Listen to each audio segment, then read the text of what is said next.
Morning. I'm excited today. No, not because it's October and it's a beautiful day in New England. Not many of those around. But I just got my parts in, my derby cover and my horn cover. And I'm excited to put them on. So these particular parts I bought on Etsy from a place called Biker's Design. I'll put your card up at the end. But yeah, I'm really excited. I have the Olive Gold Edition 2015 Street Glide. So I went ahead and you can see them there. I ordered the horn cover and I wanted that to try to match the bike so that when it's nestled up to the gas tank, it kind of blends in. So I tried to order it in green, but we couldn't quite get the color right with everything. So I went ahead and fortunately, he was nice enough. I sent him back the part. He ended up sending me the grayscale one, which I like also. So I think that'll be a good choice as well. In addition, the derby cover. Now, for years, it's 2023 right now. So I bought the bike back in 2015 December. So since about 2016. And I've always wanted to switch out the derby cover, but I've always been hesitant. It's really not that difficult, but there are a couple little tips and tricks. And I'll go over those with you right now. So we're going to do a twofer. So here is the derby cover. You'll get a better look at that. Now the derby cover I ordered, the 2015 one, it came in, but because the bike was built in September 2015-ish, I got the 2016 covers on the bike, so I had to contact the seller, who was gracious enough to send me a packaging out to send it back to him, no charge. And he sent this part right back to me. I'm really, really happy, so I can't wait to put it on.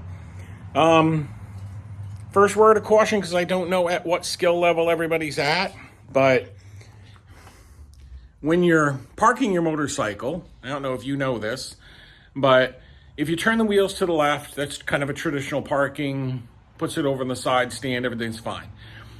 When you go to pull your bike off the side stand, straighten the wheel out, and the bike's weight will start to already shift back to the right. Then when you pull it up off the side stand, it's just that much easier to do. But the convex is true too. So what we're using is that principle in reverse. And I'll show you what I mean. So down here, not the safest, but I got a 2x4 and I got a piece of decking, which is 3/8.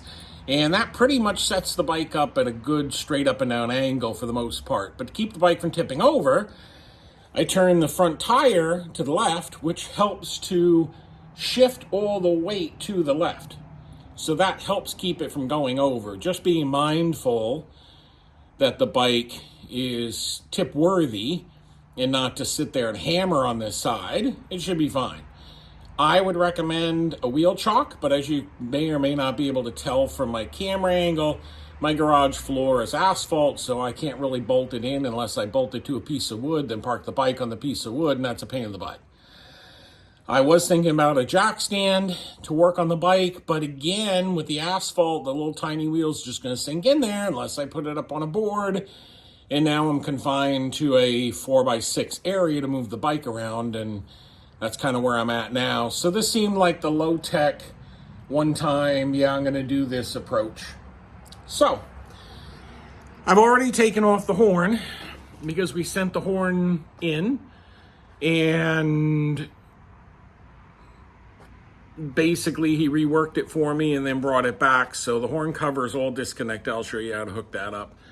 As far as the derby cover goes, not a lot of craziness. You need a T27. I use the T-handle Torx wrench, which is over there on the magnetic piece tray. I put the Frisbee there just to catch any drips of oil, but if the bike is upright, you won't have any drips of oil, or you shouldn't. I am going to pre-assemble most of the horn, and then when we take off the derby cover and it goes back on, it has to have thread locker. My company from Etsy not only supplied the bolts, new bolts, but also they were already thread locked to go. Now, torque values. Harley does call out a torque value, and most people are going to want to torque it down to the specifications. The problem is it's a wide range. It's like 35 to 100 or something like that. I've talked with mechanics. They've all said that if you torque it out to 100 every single time, like, you're going to end up stripping them. And you're supposed to take it off periodically for maintenance, whatnot. So I'm not going to over torque them. So hand tight with the T-wrench should be more than adequate. These smaller derby covers have that thin gasket seal. Some of them have a triangle cut in the top nut, so you can put it on, it'll stay on while you get that first nut started. This particular larger size, which is after 2015, that actually has a rubber O-ring all the way around. So, yeah, I'm going to dip my finger in the oil and we're going to smooth it around that ring to make sure we get a good seal. For those of you who don't change your own oil, that's one of the number one hiccups, is you take off the oil filter, and when you put the new one on, it's all clean and dry and it looks good, but then you end up leaking oil and you're like, what the heck? Well, that's why, because you have to take oil, fresh oil, rub it around the seal, and then you get that seal. Just like when you try to pick a penny up off a surface, you lick your finger and you stick it and you pick it up and it comes to your finger. Same concept here. So, all right, let's get started.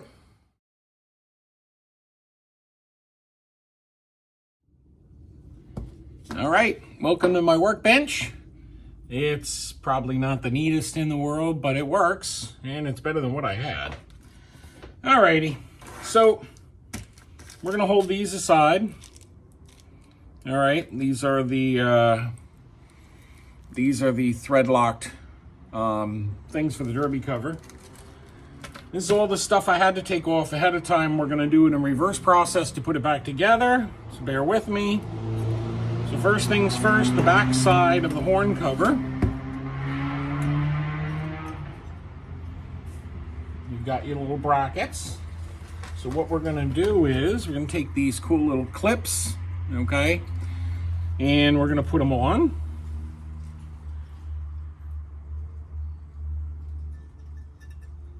Alrighty. There's one. They seem to alternate them. I'm not sure why, but I'm gonna keep up with it. Alrighty. So there's my clips. This is my horn. Yay! And this horn threads right into this part here.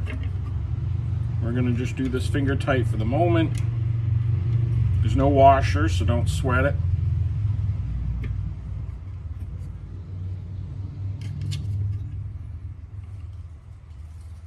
Okay.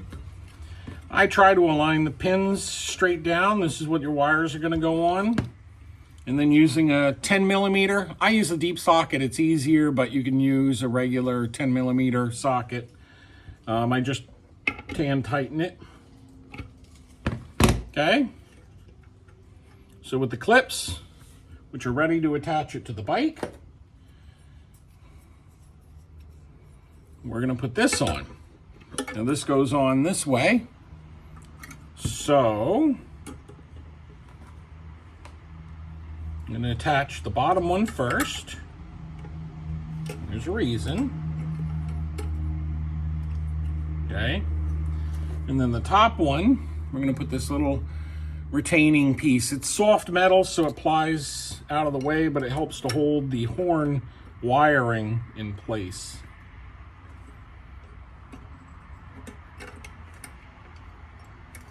Get the thread started. That'd be a positive thing. Okay. Using the paper towel to help protect the surface. See if we can't get this somewhat lined up. So basically what I'm doing is, this is just aesthetics. I'm trying to line that bolt up in towards the center of the hole, which hopefully will help me line the product up.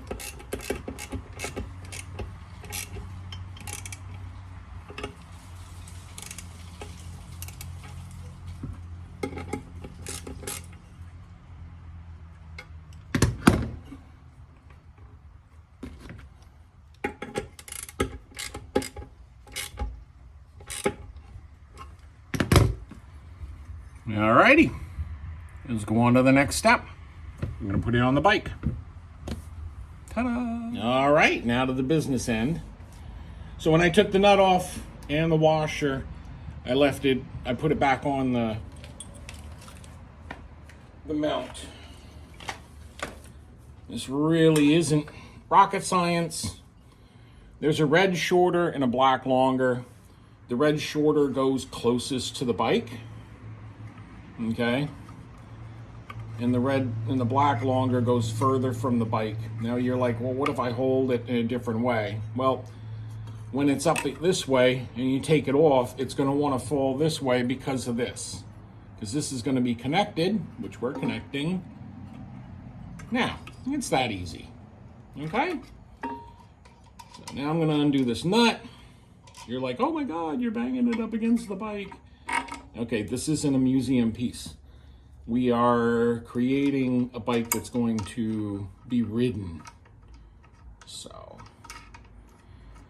and I'm going to tighten that down in just a minute. But I want to make sure it's hanging straight. You can have a little twist to it. So, I just want to make sure that it's straight. And, oops. I got to get the right, and I'm back. So I had to go down before, and I picked up these from Home Depot, whatever, my local box store, the Husky 1/2 inch. But these are ratcheting, which are really nice. So basically, I'm just going to stick that in there, and then that turns easily. See if I can't.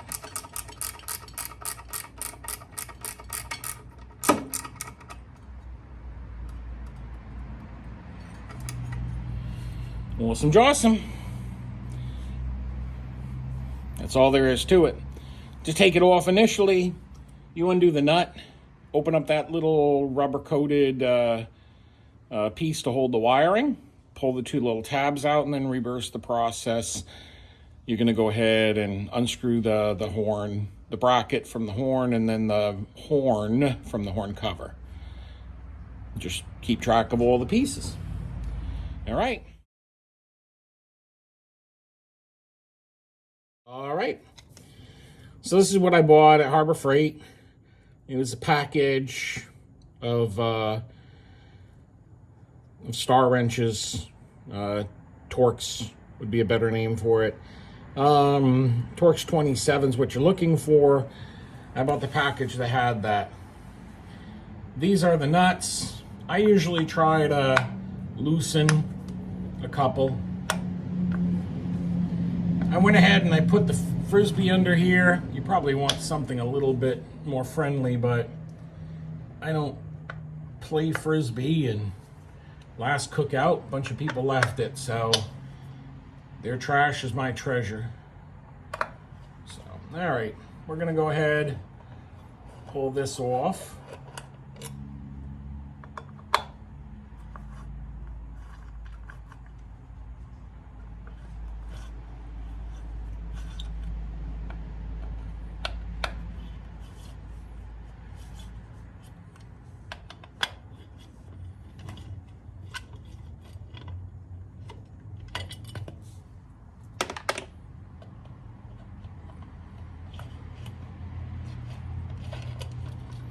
I know everyone's saying, why didn't you leave the top one in? Yeah, that probably would have been the easier way of doing it, but pull this out. Ta-da! There's your stuff. So, see this little rubber gasket that's going to come out. Assuming I can get it out. And that's going to go into our new derby cover. There we are. Old derby cover, new derby cover. So I'm going to set this in place.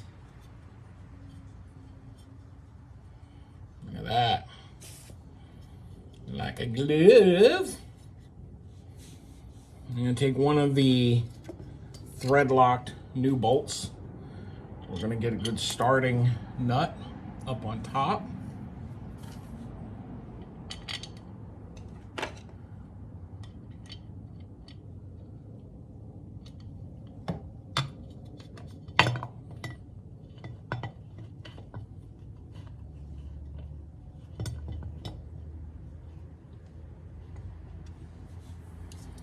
Now, I don't know how many of you guys work on your own stuff or if this is your first project, but get the thread started, line up the next hole, and get the thread started. You're going to start the thread on all 5 of your bolts before you tighten it down. That gives you a little wiggle room. Once all 5 bolts are in and started, you can tighten them down to a point. Not all the way, just to give yourself a little more wiggle room. And then once they're all tightened down, you're good. So I'm going to turn that in a little bit. Some people are going to say, oh, you should tighten. But I'm going to go around this way to start with. Just to snug it up to the housing.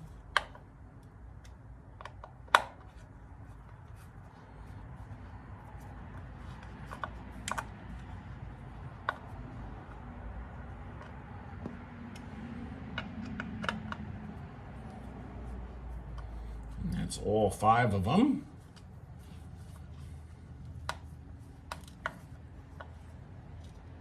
And now I'm going to tighten it. And I am going to do the star tighten. So on a 5-point pattern, this is top center, lower right, lower left. Kind of like if you were going to draw a pentacle or something. Like, oh, Satanistic. No, it's a pentacle, not a pentagram. Pentacles were created by the Catholic Church in order to keep demons busy. They felt that a demon has to follow the lines, and the endless line of tracing for a pentacle would keep a demon busy forever. A little Halloween trivia. Okay. And that's it. That sucker's on there good. We got our thread locker. And go over them one more time. For those of you who don't understand the whole cross pattern, when you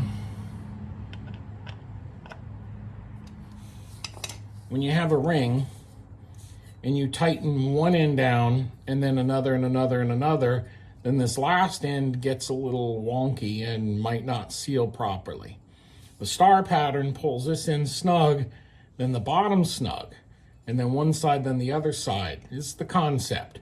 So you're snugging the whole thing up together. All right, that's it. A little bit of cleanup, not much, as you can tell. And I think it's an improvement.